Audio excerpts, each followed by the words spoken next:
Myanmar must hold proper investigation into alleged atrocities against the Rohingya, a UN Security Council envoy said Tuesday, after the highest-level diplomatic visit to an area from which 700,000 members of the Muslim minority have been driven out. Refugees and rights groups say Myanmar's army and vigilantes systematically raped and murdered civilians and torched villages during clearance operations in Rakhine State, ostensibly targeting Rohingya militants.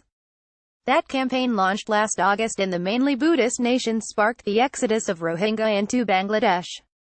During the two-day trip to Myanmar, UN delegates traveled to Rakhine and also met both civilian leader Aung San Suu Kyi and Senior General Min Aung Hlaing, who heads an army accused by the UN of ethnic cleansing. In order to have accountability, there must be a proper investigation, Britain's UN ambassador Karen Pierce told reporters, after envoys had visited the Rohingya refugee camps in Bangladesh and also Rakhine.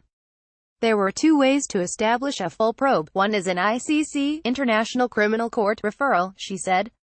The other was for Myanmar's government to hold its own comprehensive inquiry.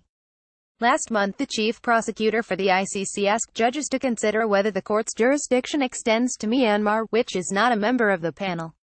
Suu Kyi, pilloried outside her country for failing to speak up for the Rohingya, promised to undertake a proper investigation where evidence of atrocities was found. Pierce said, "It doesn't matter whether a probe is international or domestic, as long as it's credible," she added.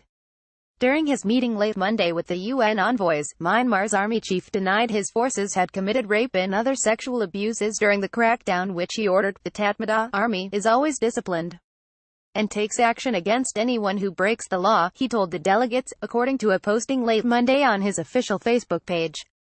Rohingya women and girls in Bangladesh have provided consistent accounts of sexual violence, reports verified by conflict monitors, but Min Aung Hlaing said his forces have no such history of sexual abuse. "It is unacceptable according to the culture and religion of our country," he said, adding anyone found guilty of crimes would be punished. Speed up returns. Min Aung Hlaing also repeated the official line that Myanmar was ready to take back those refugees who could be verified as residents, as per repatriation deal with Bangladesh.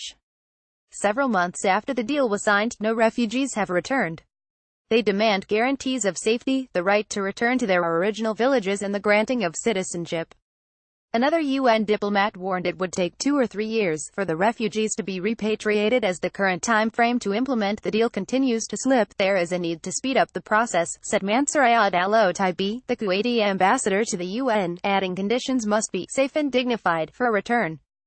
Bangladesh accuses Myanmar of buying time by pretending to cooperate over repatriation for the benefit of the international community. The UN delegates arrive at Sitwe Airport in Rakhine. AFP Myanmar says its neighbor has only handed back 8,000 repatriation forms so far, many of them incomplete, delaying the return process. Myanmar denies the Rohingya citizenship and accompanying rights. Since 2012, it has driven out 2/3 of its roughly 1.5 million Rohingya population.